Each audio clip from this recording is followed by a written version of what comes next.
Hello guys, तो कैसे हैं आप लोग। आज हम अपना ग्रेविटेशनल का लेक्चर नंबर 1 ले आए हैं आपके सामने। आपने इंट्रोडक्शन वीडियो में देख ही लिया होगा कि लेक्चर नंबर 1 में हम क्या पढ़ेंगे। यूनिवर्सल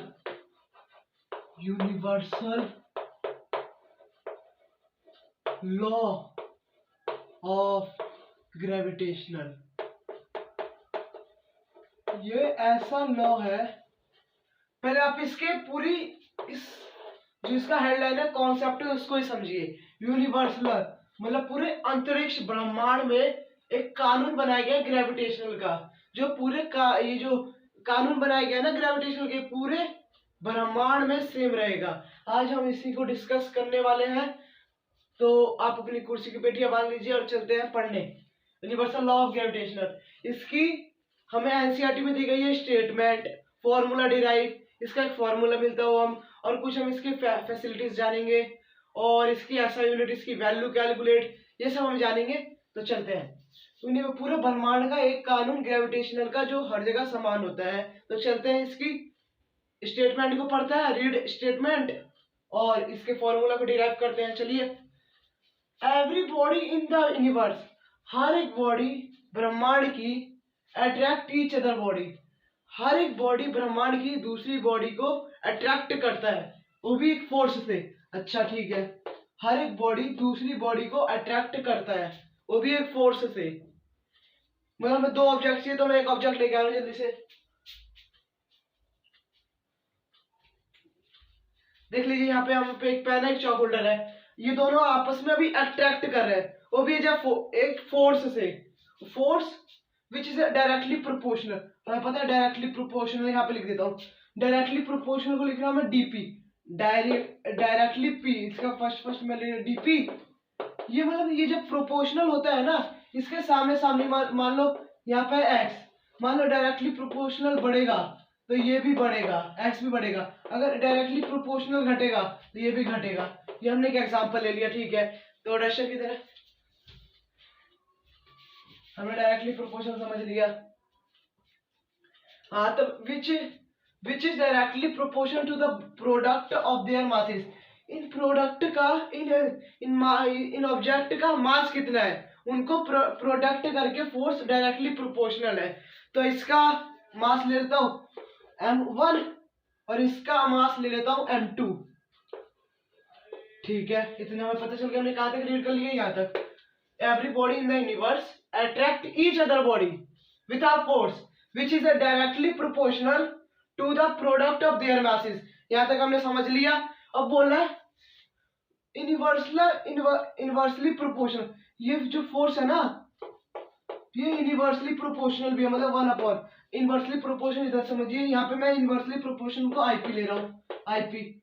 यहाँ पे प्रोपोर्शनल, यहाँ पे 1/।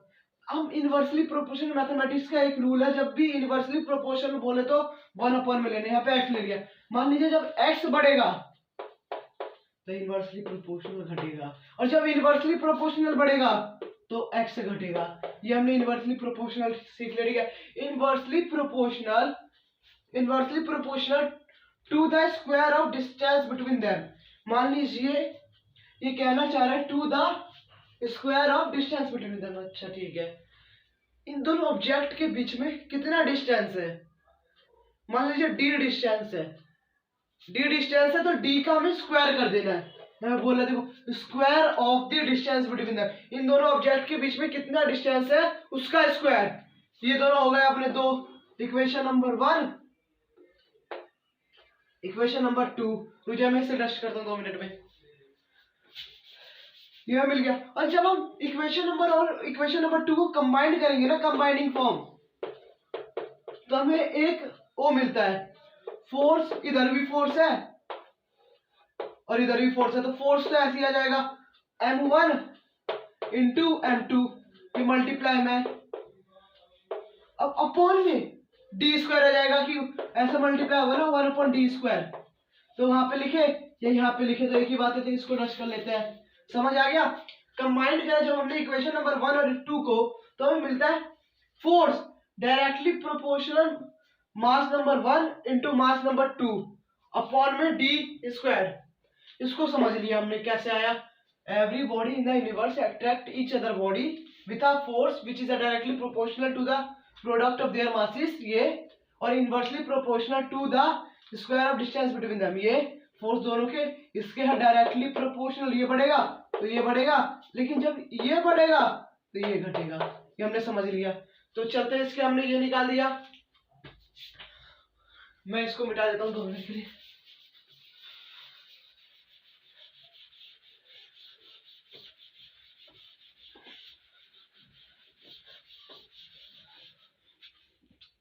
हमने ये निकाल दिया था कि फोर्स डायरेक्टली प्रोपोर्शनल होता है इन दोनों मासेस के प्रोडक्ट का, और इनवर्सली प्रोपोर्शनल होता है जो दो ऑब्जेक्ट है उनका डिस्टेंस कितना है उसका स्क्वायर रहता है। ठीक है, लेकिन हमने एक चीज पढ़ी है 7th क्लास में, जब ये प्रोपोर्शनल हटता है ना तो इस साइड एक कांस्टेंट वैल्यू आती है।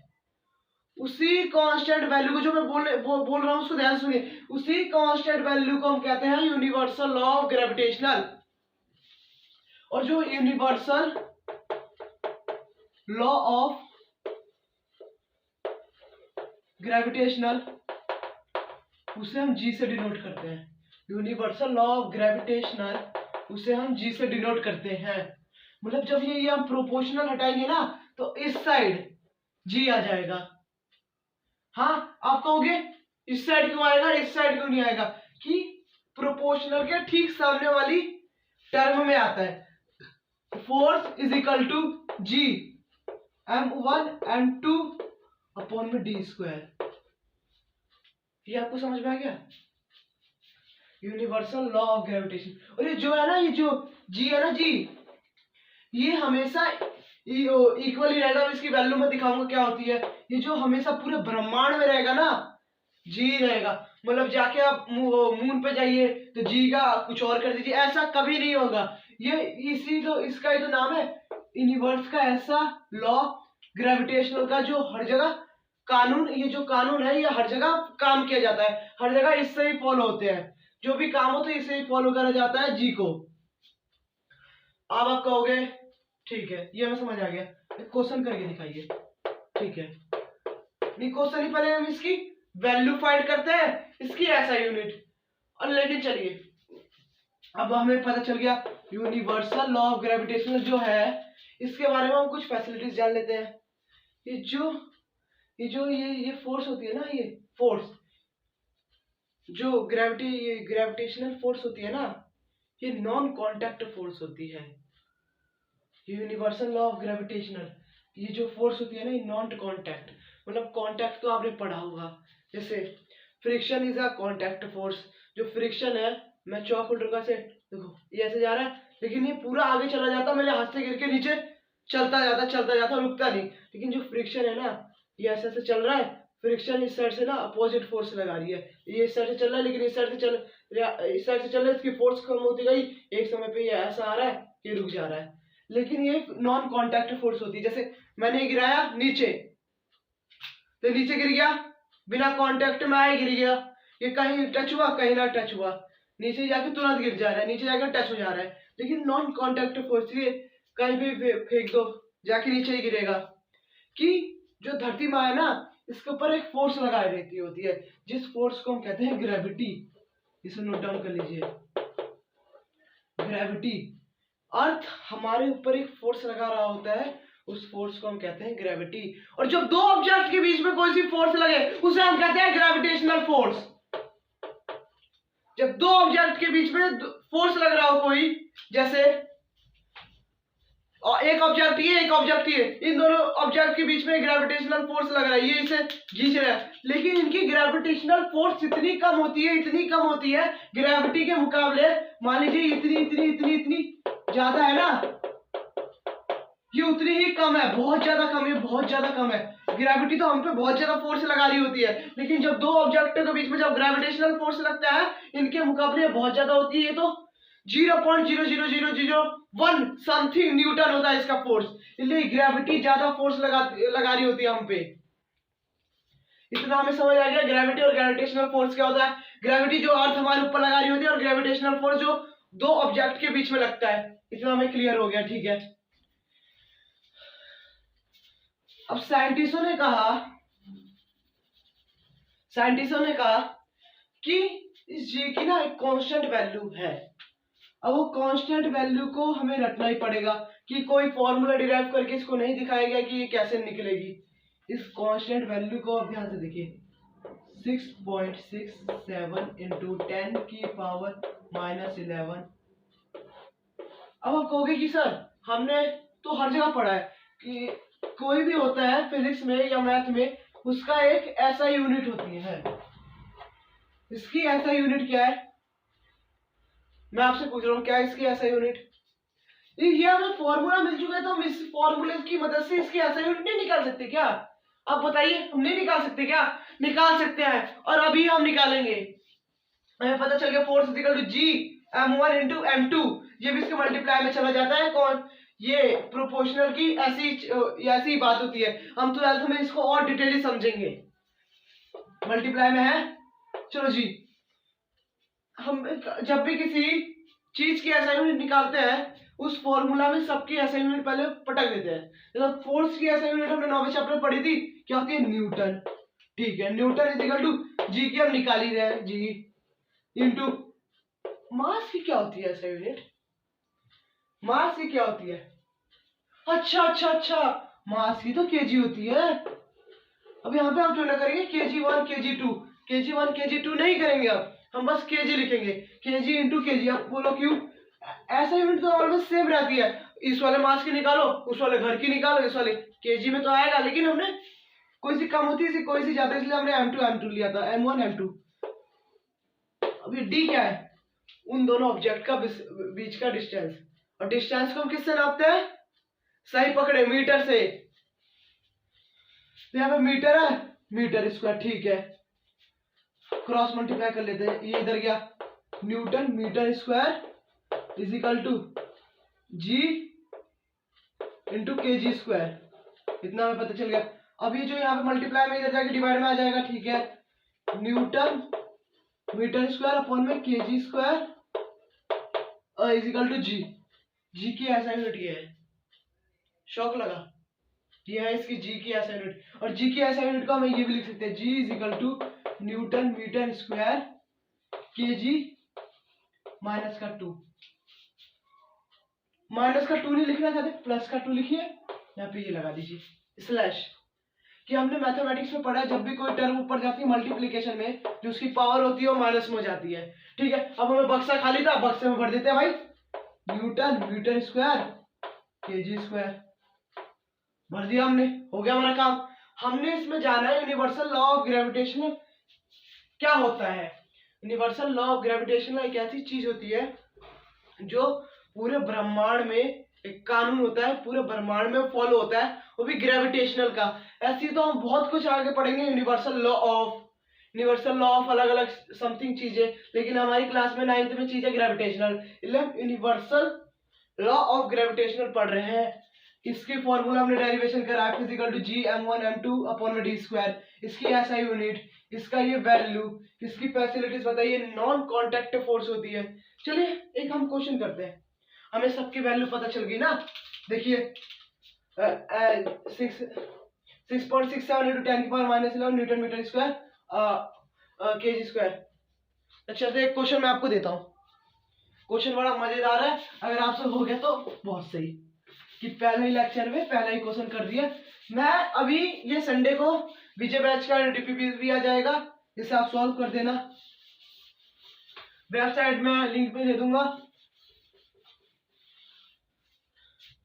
देखिए अभी बड़ा सा क्वेश्चन तो यहाँ पे लिख नहीं सकता, इसलिए मैं एक क्वेश्चन दे रहा हूँ। हमें फाइंड द फोर्स, हमें फोर्स फाइंड करनी है, और दो ऑब्जेक्ट है, और एक ऑब्जेक्ट मास 1 है और एक ऑब्जेक्ट है मास 2। मास 1 है अपना, चलो कितना दूं, चलो लिखिए, मास 1 है अपना 6 kg और मास 2 है अपना 23 kg। 23 अच्छा नहीं लगा, 25 kg। और इन दोनों जो ऑब्जेक्ट है ना, जैसे मास 1 ये है, मास 2 ये है, इसका मास है 6 kg, इसका मास है 25 kg। एग्जांपल ले लो ना। और इन दोनों ऑब्जेक्ट के बीच का डिस्टेंस है 70 मीटर, 70 मीटर, और डिस्टेंस इसका 70 मीटर। अब प्लीज पॉज द वीडियो और क्वेश्चन को सॉल्व करिए। अगर नहीं हुआ तो एक बार पॉज करिए। यहाँ पे जी की वैल्यू भी मैं आपके लिए लिख देता हूँ, लेकिन इसको याद कर लेना। अभी ये हो गया, इसकी ऐसा यूनिट भी लगा दो, इसकी मीटर हो गई, इसकी newton metre square KG square. अब इस क्वेश्चन को जल्दी सॉल्व करिए। हो गया आपका? चलिए फिर करते हैं। आप हमें फोर्स का फॉर्मूला पता है, F is equal to G m1 m2 upon में डी स्क्वायर। ठीक है, फोर्स हमें फाइंड करनी है। जी कितना है? 6.67 इंटू 10 की पावर -11 इंटू मास 1 कितना है? 6 इंटू मास 2 कितना है? सॉरी गलत हो गया, मास 2 अपना 25 kg, और डी कितना है? 70। अब कर दे क्या सॉल्यूशन? क्यों करोगे? फॉर्मूला याद है ना आपको, डी स्क्वायर मतलब 70 का स्क्वायर। 70 का स्क्वायर करिए, फिर आपको पता चलेगा इसका आंसर। तो आप बस आपकी कैलकुलेशन बची है 6.67 इंटू 10 की पावर -11 इंटू 150, 70 का स्क्वायर 4900। अब 0 0 काट दीजिए। अब इसका आंसर कुछ समथिंग न्यूटन आ जाएगा। ठीक है, आप इस चाहे तो इस क्वेश्चन को सॉल्व कर दीजिएगा, नहीं तो और क्वेश्चन चाहिए। चलो, ये तो आपने कैलकुलेशन वाली क्वेश्चन कर रहे हो ना, ऐसे क्वेश्चन मैं आपको एक और दे देता हूँ और आप होमवर्क में कर लीजिएगा। एक और दे रहा हूँ, उसमें भी आपको फाइंडिंग फोर्स करनी है। फिर एक और तरह क्वेश्चन करके आज का लेक्चर खत्म। एक क्वेश्चन है, बस डिजिट चेंज कर दीजिए, m1 m2 d, g की वैल्यू इस वैल्यू को लिख देता हूँ 6.67 इंटू 10 की पावर -11 न्यूटन, -11 है माइनस कुछ और ही लिख दो, मीटर स्क्वायर पर केजी स्क्वायर। ठीक है, डिस्टेंस है अपना, डिस्टेंस कितना लूं ये इससे नहीं तो डाउट है, कितना भी ले लो, 1200 मीटर।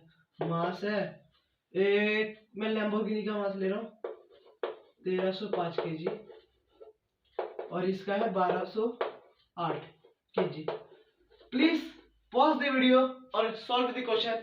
क्वेश्चन बड़ा इंटरेस्टिंग है, लेकिन ये तो बस कैलकुलेशन वाले क्वेश्चन है, इतने हार्ड आई नहीं। मैंने इतनी बड़ी बड़ी डिजिट दे दी, लेकिन एक बार इसको करो, इसको ट्राई करो कि बड़ी बड़ी कैलकुलेशन वाले आपसे क्वेश्चन पूछा रहे हैं तो सही है, नहीं तो pause the video, solve the question.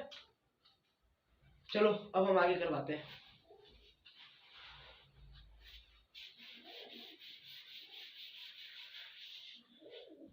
अब हमें फिर से क्वेश्चन दिया है, find the force, find the force,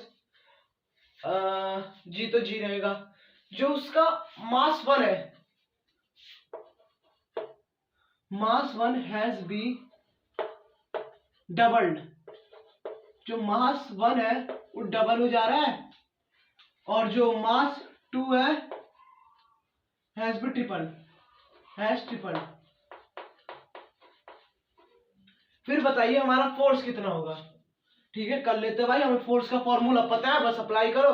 force is equal to G m1 m2 upon में डी स्क्वायर। हाँ, अब जो बोल रहे हैं ना, मास 1 है, मास 1 को हमें डबल करना है। ठीक है, यहाँ पे जब हम लिखेंगे ना, दोबारा फॉर्मूला लिखेंगे तो हम फोर्स नहीं लिखेंगे कि फोर्स का तो ये फॉर्मूला है, हम लिखेंगे एफ डैश, फोर्स डैश, जो आपने क्वेश्चन बोला जी का जी, जो मास 1 है और हैज भी डबल हो जा रहा है, मतलब इंटू में 2m1 इंटू में मास 2 है और ट्रिपल हो जा रहा है, तो 3m2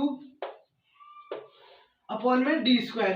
ठीक है, 2 3 जा 6, 6 इंटू जी m1 m2 अपॉन में डी स्क्वायर एफ डैश। अब तुमने एक चीज देखी, चलो ये तो 6 आ गया, ये इजी था। मैं एक और क्वेश्चन करवाऊंगा तो आपके पूरे क्लियर क्रिस्टल हो जाएगा यार टॉपिक।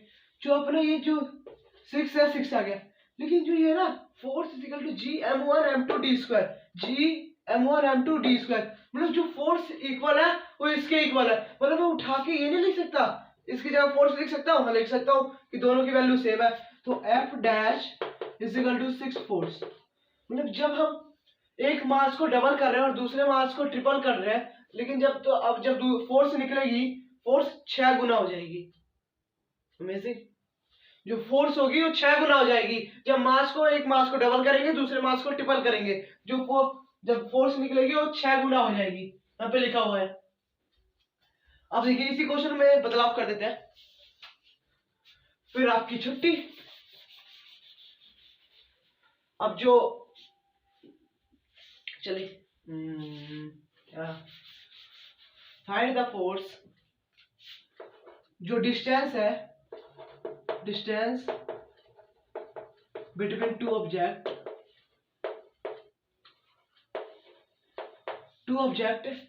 Has be half.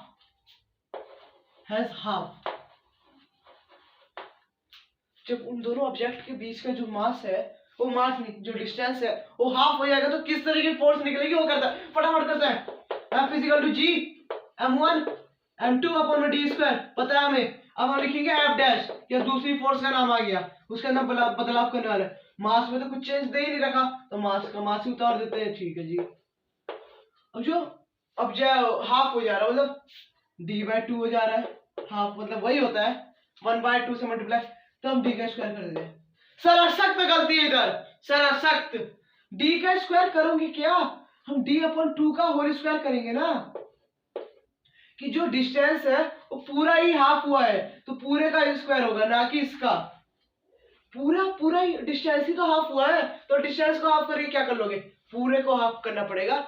यहाँ पे अपना पूरा ध्यान दीजिए आप अपना, यहाँ पर डी का स्क्वायर हो जाएगा G M one M two D का स्क्वायर अपॉन में 4, 2 का स्क्वायर 4 होता है, हमें पता है।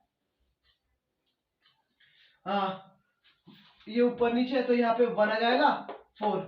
अब हमें पता है कि भाई इसके साथ इसकी मल्टीप्लाई होती है, इसके साथ इसकी मल्टीप्लाई होती है, तो हम कर देते हैं एफ डैश 4 सबसे ऊपर आ जाएगा 4 G M one M to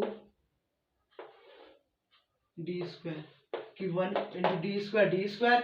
अब देखेंगे जो अपना ये था formula G M one M two upon D square, G M one M two upon D square 4, मतलब जो फोर्स एफ डैश फोर्स होगी ना वो 4 गुना हो जाएगी पुराने वाले फोर्स के, मतलब जो फोर्स डैश होगी ना वो पुराने वाले फोर्स के 4 गुना हो जाएगी। तो उम्मीद है कि आपको मजा आया होगा हमारे साथ इस लेक्चर में। ये लेक्चर नंबर 1 था, इसमें आपके यूनिवर्सल लॉ ऑफ ग्रेविटेशन का सारा कॉन्सेप्ट क्लियर हो गया होगा।